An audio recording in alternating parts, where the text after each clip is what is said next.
Bonjour à tous, j'espère que vous allez bien. Aujourd'hui, on se retrouve dans une nouvelle vidéo et on va voir ensemble comment créer des meta box ou des custom fields avec Jet Engine, que ça soit aussi bien pour les custom post type que pour les custom content type. Ok? Donc on va tout de suite passer sur l'ordinateur et on va voir déjà ce que c'est, ces custom fields ou meta box, comment ça fonctionne. Et puis on va mettre ça en place. Voilà, à tout de suite. On se retrouve sur du coup l'ordinateur, sur WordPress. Et on va aller déjà directement dans Jet Engine. Donc dans Jet Engine, une fois que l'extension a été installée, on a ici plein de fonctionnalités et on a les Metabox qui sont ici.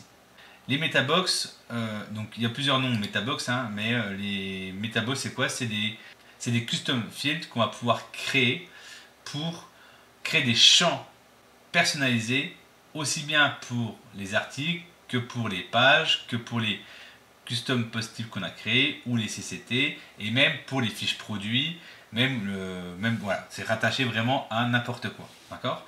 Donc là, on va aller ajouter un nouveau metabox qu'on va appeler, je sais pas, on peut appeler ça description, hop, description, voilà. Ici, on a le choix de rattacher du coup ce metabox soit à des postes, soit à des taxonomies, donc taxonomie à ces catégories, des trucs comme ça, soit à des utilisateurs. Donc nous, on va laisser poste. Et ici, on a des conditions, donc ok, à quel poste on veut rattacher ça? Ben, on va rattacher ça à, par exemple, les annuaires. Voilà. Et après, on a la possibilité de rattacher metabox à plusieurs, on va dire, postes ou autres. Voilà. Ici toujours pareil, on a toujours la même chose, hein, les éléments qui sont là, qui sont ajoutés, donc edit metabox directement sur le post ou cacher du coup les metafields name. Donc ok, donc ça on l'a créé. Donc là si je vais par exemple dans l'annuaire, hop, et qu'on va dessus, que je vais sur cet article là, pour le moment il n'y a rien parce que le metabox n'existe pas. D'accord? Il existe mais il n'y a pas de champ. Donc là ce qu'on va faire c'est qu'on va ajouter des champs. Donc on retourne dans Jet Engine, Metabox, on retrouve le Metabox description, et ici on va ajouter un champ, par exemple, image, voilà, puisqu'on va ajouter une image, voilà, image. Donc ici on a, alors il y a plusieurs types d'objets, soit on crée un champ, soit on crée une table ou des accordéons, et ça c'est pour mettre fin soit à la table soit à l'accordéon. Je vous expliquerai un peu plus tard comment on fait ça. Voilà. Et ici on a des champs, donc on va, nous ici c'est une image, donc on va utiliser média, voilà. Ensuite, hop, on a ici une description par exemple, voilà. On va laisser comme ça, on va mettre en WYSIWYG, voilà. Donc là il y a une configuration, montrer ça dans l'API REST, puisqu'on a la possibilité de montrer ou pas dans l'API REST, hein. Voilà, donc on va laisser comme ça, tac tac, hop, voilà. Et ensuite on va aller voir dans l'annuaire. Voilà. Et ici maintenant, on a bien description. D'ailleurs, la description, il faudra faire attention. Il manque un R. Voilà. Ok. On rafraîchit. Donc, on a bien ici description. D'accord. Et description, on a bien le champ image. On va pouvoir aller chercher une image. Et ici, la description qu'on pourrait insérer. Voilà. Donc, on va pouvoir ajouter des champs comme ça, très facilement, à un post type. Donc là j'ai fait pour le post que j'ai créé, le content post type que j'ai créé, mais on va pouvoir le rattacher aussi, je vous montre, à des pages ou alors des articles. Imaginons que ce soit pour les articles, donc là hop, je mets article. Si je veux ajouter un nouvel article, vous allez voir qu'on a également les metabox qui est apparu ici. Voilà, qu'on peut d'ailleurs déplacer, hein, on peut faire ce qu'on veut, hein, qui est ici. Voilà. Dans le metabox que j'ai créé, je vous ai montré tout à l'heure qu'on pouvait créer des tabs. Donc là on va appeler ça par exemple tab 1, on va pas chercher très loin, et on va créer du coup une table, un tab, voilà. Là on peut choisir si c'est horizontal ou vertical, par défaut c'est horizontal, on va laisser horizontal. Et ici on va mettre une image, voilà, donc là comme j'ai déjà l'image là-haut, il m'a mis image avec un numéro, donc moi je mets image 1, donc c'est une image, hop. Ensuite, vous avez vu, hein, automatiquement ça a décalé pour dire que oui, image appartient à tab 1. Ici, on va mettre description. Voilà. description 1 également. En WYSIWYG. Voilà. Ici, il y a une table 2 qu'on va créer. On va mettre table 2. C'est un table, donc on va mettre en table. Voilà, donc ça vous avez vu, hein. Hop, c'est revenu là.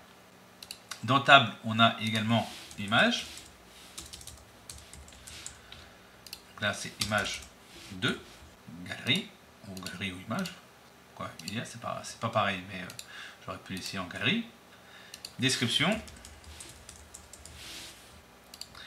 Voilà. Ici, 2, c'est la deuxième description, en WYSIWYG.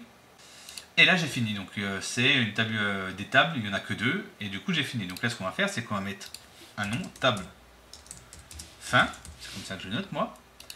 Et ici, je vais mettre un endpoint. Voilà. En faisant ça, hop, je rafraîchis, je retourne ici dans un article, et on va voir à quoi ça ressemble. Donc voilà, donc là, on a quelque chose qui ressemble à ça, où on a, du coup, table 1, image et description 1, table 2, image 2, 2. Et si j'avais mis ça en horizontal, on va regarder ce que ça ressemble, à quoi ça ressemble. Donc on met ici, donc vertical, pardon, c'était déjà horizontal. Hop, on rafraîchit. On a quelque chose maintenant qui ressemble à ça. Voilà, tout simplement. Quand on clique dessus, on a, voilà, et on peut rentrer les informations qu'on veut. Voilà, et les accordéons, c'est à peu près la même chose, hein. Si je viens ici, c'est surtout que c'est sous forme d'accordéon, tout simplement. Donc l'accordéon, table 2 ici, accordéon, voilà, et c'est tout. Et on va regarder à quoi ça ressemble. Hop, donc ici, voilà, donc on a table 1, table 2, et c'est sous forme d'accordéon, tout simplement. Exactement pareil, mais sous forme d'accordéon. Voilà. L'élément que je ne vous ai pas montré aussi, c'est que ici on peut ajouter, voilà, dire que par exemple ça prend 50%, et que la description prend 50%. Voilà, donc c'est pour structurer un peu les éléments. Donc si je viens là, table 1, donc on voit ici l'image qui est là, et à côté, automatiquement, il y a la description qui est venue. Voilà.